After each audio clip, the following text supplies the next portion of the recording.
Folks, today we are diving headfirst into perhaps the most profoundly depressing animated series ever created. World where humans and animals coexist. So, guys, strap in because we are about to go on a wild ride through the mind of Hollywood's most troubled equine.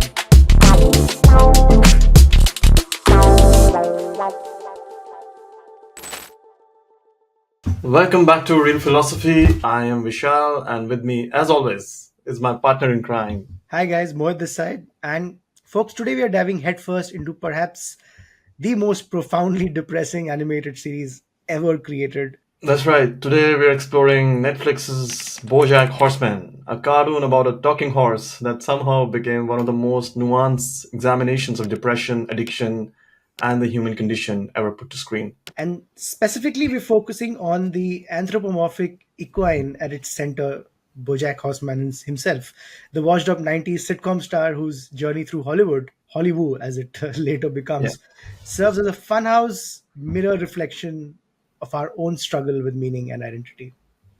Yeah, and Mohit, what's fascinating or what made it fascinating for me about BoJack is how the show uses the absurdist premise, world where humans and animals coexist Mhm. to explore human themes. And Will Arnett, the voice actor, he gives us a character who's simultaneously repulsive and still relatable, right? I know, man. I mean, and you know, the two characters, because I know Will Arnett from Arrested Development, Hmm. Job, and that and Bojack. I mean, one has so much complexity, the other lacks it completely with Job in Yeah. Arrested Development, right? But Bojack is definitely not your typical cartoon protagonist, right? He's an alcoholic, narcissistic, he's self-destructive, and is someone who sabotages every relationship that he touches, and yet we can't help but empathize with him, right? And that's the magic of the show, right? Yeah. The creator, Voxberg, he gave us a character study wrapped in animal puns and visual gags.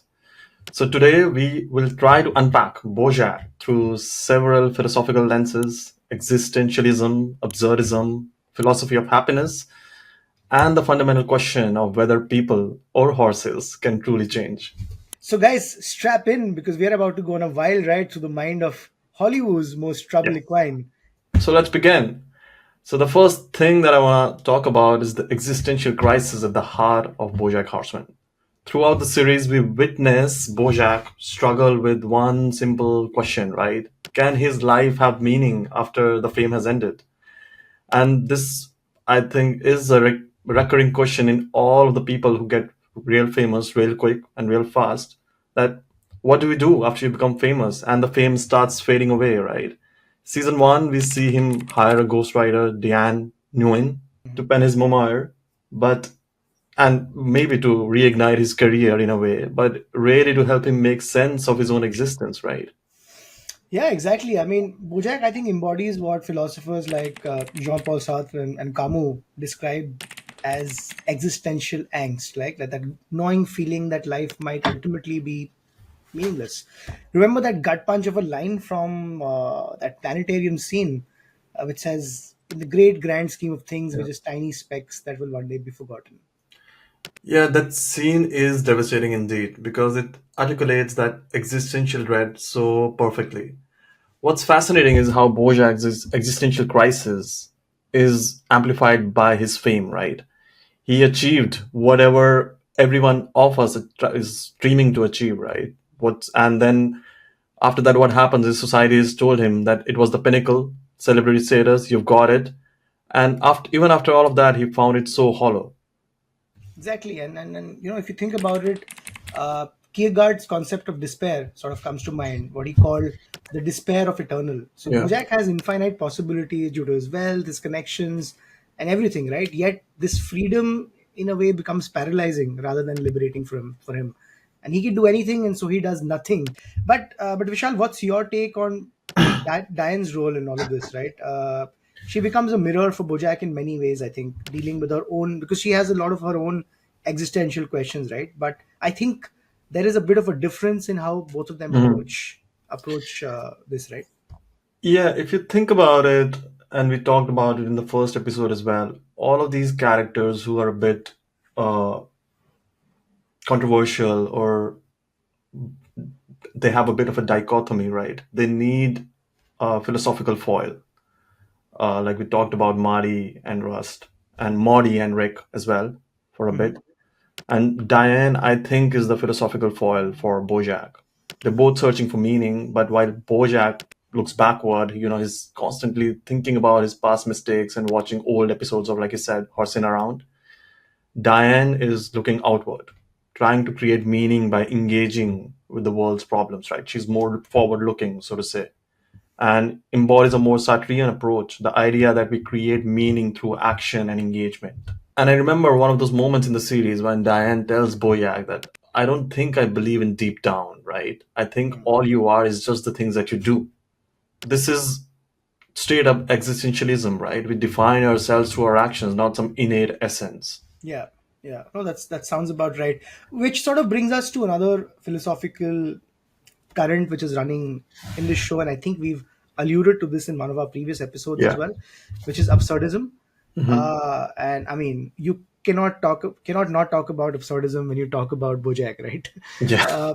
I mean, again, for our viewers, absurdism was coined by Albert Camus, and Camus described the absurd as the conflict between our human desire to find inherent meaning in life, but unfortunately, that contradicts with the universe cold indifference, so to speak, right?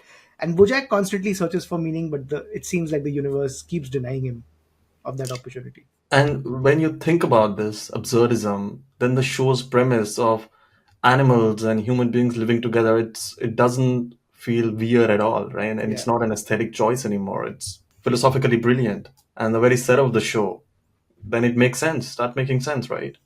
Yeah, I mean, the absurdist animal world, I think, mirrors the absurdity of our own existence in some way. And the humor of the show, those rapid fire animal puns, those visual gags, or those alliterative tongue twisters, they aren't just for laughs. I think they sort of serve as a highlight, as to highlight the absurdism of life's fundamental values, or of fundamental motives of life, I think. But what is also fascinating is how, the show always revolves around the central question of Camus, which is how to live meaningfully in an absurd universe. Camus Mhm. suggested three responses, which is suicide, a philosophical or religious belief that transcends the absurd, or the acceptance of the absurd while continuously searching for meaning.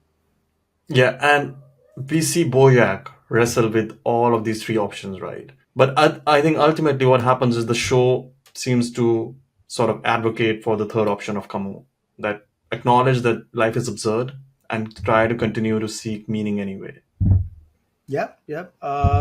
And I mean, there is there is this one scene, right, which I vividly remember, Mhm. which is when Bojack is running, and then he just like cannot run anymore. He's very tired, and then there's this jogging baboon, there's a really Yeah, old man, or a baboon, sorry, not a man, who then stares in his eyes and says that it gets easier every day. It yeah, gets a little easier, but you got to do it every day, and that's the hard part, right? The baboon isn't promising transcendence or escape yeah, from the absurdity. The baboon is saying that the struggle itself becomes more manageable, but with practice every day.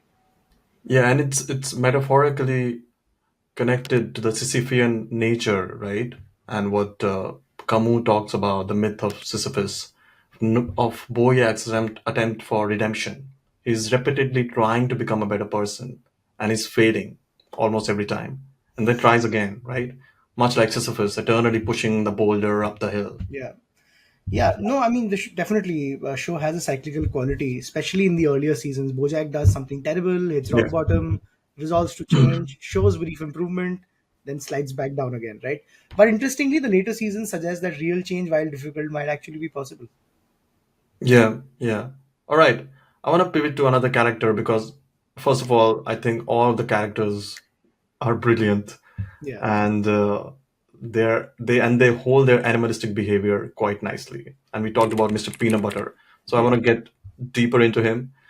The eternally optimistic Labrador, and he is impervious, right, to existential dread, unlike Bojack. Yeah. And Bojack is trying to always question life and his decisions and his past. And Mr. Peanut Butter, he just lives. Yeah, I mean, he seriously, like, what an amazing character, because Yeah, he offers a fascinating philosophical contrast to Bojack. Right, he embodies something close to there's a term called Epicureanism, yeah. or a form of hedonism. Right, like, see, when we say hedonism, we think of it in a vulgar way. The only person that comes to my mind is Charlie Sheen. Oh yes, Charlie Sheen should be in the dictionary when you search for Yeah, hedonism. No, no doubt, no doubt. But in this case, when we say hedonism, this is not in a vulgar sense of purely pleasure seeking, yeah, but in more in a philosophical sense that happiness comes from embracing life's pleasures and avoiding unnecessary pain. Like, you can't, you don't. A hedonist truly does not want to complicate shit. You need yeah. to take moments as they come, As they on their come. face value, and then just chill the fuck out. Right? That's the idea. So it's like the show and the creators are telling us that both the approaches are not right or they're incomplete in a way, right? One guy at the end of the spectrum, Bojack, is thinking too much, and Mr. Peanut Butter is not thinking enough. Bojack is thinking about the past, he's trapped in the past, so to say. And Mr. Peanut Butter, he just lives in the present without learning anything from his past. Which sort of reminds me of Aristotle's concept of eudaimonia, right? The Yeah. idea that true happiness comes not from pleasure alone or from philosophical contemplation alone, right? But from a well balanced life Mhm. of virtue, meaningful relationships, and appropriate emotional engagement. Yeah, that's a great connection, I think. And I think the show also explores this with Diane, right? Yeah. In the final season, when she finally finds some measure of contentment with Guy Mhm.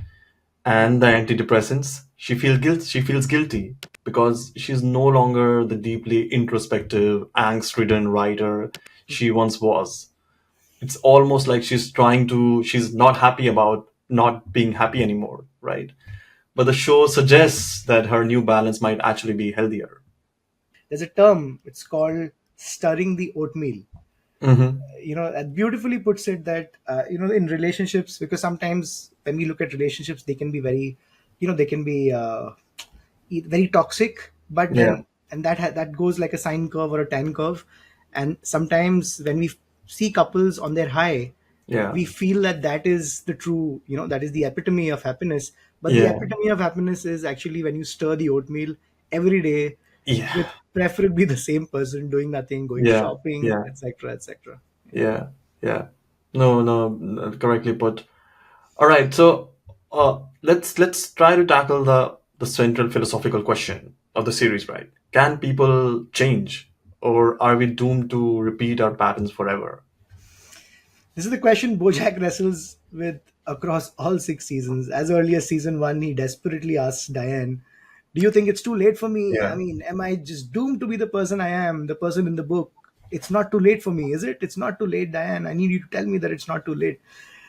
yeah, and it tells you so much about his character, right? His Yeah. terror that he might be irredeemable, but also his tendency to seek external validation rather than doing the hard work of change himself.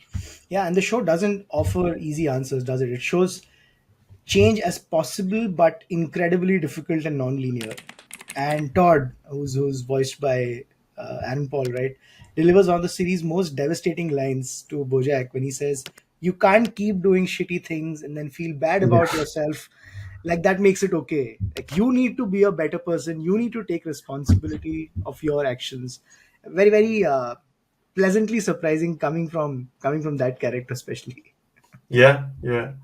And this connects to virtue ethics, right? And it's a tradition that dates back to Aristotle that suggests that character is built through daily habits and practice, not single decisions. And Bojack is trying to look for a grand gesture that will redeem him.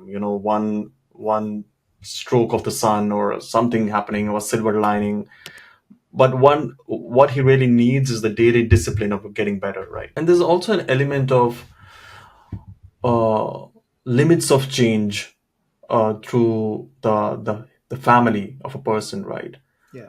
The flashbacks that we see to his mother's childhood and grandparents' trauma, they suggest that there's a deterministic element to all of this. There's a pattern of abuse and addiction echoing through generations in the family.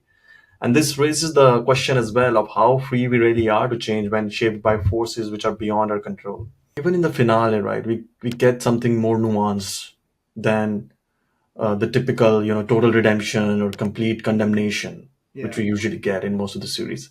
He faces legal and social consequences for his actions, but he still gets to keep the meaningful connections that he made, right, with the people that he cares about. It's sort of a bittersweet ending and a recognition that change is possible, but it doesn't erase the past. Yeah, you're right. We're discussing BoJack, and we have to obviously discuss the portrayal of mental Yeah. illness, right, and depression. I think the show gives us one of the most nuanced depiction of depression, addiction, and anxiety I think ever seen in any form of media. I feel. And if you think about it, uh, and it goes back to that strategy that most of the successful show writers use, that show and not tell. And the BoJack Horseman show, it so powerfully visualizes these internal states, right? I remember the underwater episode where sound is muffled Yeah. perfectly captures the disassociation of depression. The episode The Stupid Piece of Shit, I remember Bojack's self-loathing internal monologue. It's visualized as crude animation. It's just painfully accurate, right? Yeah, and the show resists simplistic narratives, by the way, about mental illness, which is what Yeah. makes it beautiful. I think it's not just like get help or try harder. Drink some water. Yeah, drink some water, make some tea. It shows the complexity, how Bojack's intelligence allows him to manipulate therapy, how medications have side effects, how recovery is far from linear. Yeah, and what do you think about how the show creators they handle the relationship between the mental illness and responsibility? Bojack clearly struggles with genuine mental health issues, right? But the show never suggests, and you previously also mentioned that this never absolves him of responsibility for his actions. Yeah, see, Bojack's depression and addiction explain some of his behavior, but you're right. They don't excuse it, right? It actually touches down on a deep philosophical question about free will, about determinism, and moral responsibility. Yeah, yeah, and it reminds me of Immanuel Kant's ideas about moral responsibility, right? That our capacity to make moral choices is fundamental to our humanity, regardless of the circumstances. And the show honors Bojack's struggles while still holding him accountable for all the choices that he's made. Correct, and that is what I think elevates Bojack, Bojack's portrayal of mental illness in the media vis-a-vis anything ever portrayed before. I think it doesn't demonize it or glorifies it, right? It just shows them as part of a complex tapestry of human experience, with both explanation and accountability playing important roles. Yeah, yeah, yeah. All right, we've covered some major philosophical themes. Let's talk about some specific episodes that we like and which also, showcase the show's philosophical depth. One standout for me is Free Shuro, in the episode in which he essentially delivers a 25-minute monologue and he's talking like he's giving an eulogy for his mother. Yeah, it's a masterpiece, that episode. I mean, it Yeah. explores Bojack's complicated relationship with his mother while touching on profound questions about the meaning we seek in others' last words Yeah. and our desperate desire for closure in Closure. relationships. Yeah. Yeah, yeah. I remember, just digressing here a bit, this famous book, The Catcher in the Rye, Yeah. by J.D. Challenger, and in this, the character he talks about if you don't say a goodbye, like which is proper, it always keeps on coming back to you. And this is sort of relates to this closure, right, that people want in their relationships. If Correct. Correct. anyway you want things to close and you want a stamp on it that it's closed now, that something relates to that. Anyway, coming back to Bojack, the line I think which hits me is when Bojack, I remember he says that, what the problem is with everybody, they all just want to hear what they already believe, and no one ever wants to hear the truth. This is right about there, right? There's a philosophical weight about self-deception and our resistance to uncomfortable truths. We see this in our daily lives, the news pieces that we read, Yeah. the people we speak to. I mean, this is everywhere, right? And it's more so relevant today than it ever could have been. For me, one standout is Time's Arrow, which Hmm. depicts his mother Beatrice's dementia through distorted animation, with faces blurred and background shifting. I think it's not just artistically and aesthetically brilliant. I think it's a philosophical meditation on memory, identity, and how past Yeah. trauma shapes us. Yeah, and of course, we have to mention the episode that we already talked about, the penultimate one, The View from Hallway Down, perhaps the most explicitly philosophical episode, where Bojack confronts mortality itself. And the poem that gives the episode its title is haunting as well, like The View from Hallway Down, a little wind, a summer sun, a river rich and regal, a flood of fond endorphins brings a calm that knows no equal. That poem perfectly captures the show's existentialist heart, the recognition that life, despite its meaninglessness and pain, still contains moments of beauty that make it worth experiencing. Even as Bojack confronts death, he realizes he doesn't want to die. That's the beauty of it. Yeah, yeah. I think I already talked about this episode, but I want to mention it again. The underwater episode with Yeah. almost no dialogue. It's brilliant and it speaks volumes about connection, communication, and a struggle to make amends. It's like a silent film that explores the existentialist theme of absurdity, right? And it's shows like these, right? Like BoJack, which have paved the way for other animated series that deal with complex adult themes. And when I say adult, I don't mean mature content. I just mean adult in addressing the genuine complexities of grown-up life. Yeah, and we already discussed how it changed the way mental illness is portrayed Yeah. in popular media. I think before BoJack, we discussed how the depictions of depression were either romanticized or simplified or not nuanced enough. But BoJack showed depression in its very messy, very contradictory reality, neither glamorizing it nor suggesting simple Mm. solutions. And also deserves credit for handling of some topical issues, right, through a philosophical lens. There was an episode focused on the Me Too movement, Yeah, the Hank Hippopopulous one, I think, yeah. and to also covering things like addiction, fame culture, the hollowness of celebrity. It tackles zeitgeist issues while tying them to timeless philosophical questions. Yeah, and I mean, we should also give a lot of credit to all the Yeah, people who voiced the characters, right? Will Arnett, of course, with that gravelly vulnerability as Bojack, Alison Brie's portrayal of Diane Newgan, Amy Sedaris bringing the frantic energy to Princess Carolyn, yeah, Paul F. Tompkins' relentless optimism as Mr. Peanutbutter, yeah, and Aaron Paul, yeah. who I think we will talk about Of course we in will. in a different context, but his wide-eyed innocence as Todd. I think they brought philosophical concepts to life through their amazing performances. Yeah, you're right. So BoJack Horseman, I think it stands as, like, at least in my opinion, television's most profound philosophical texts. A show that has used the medium of animation, which makes it so different, right?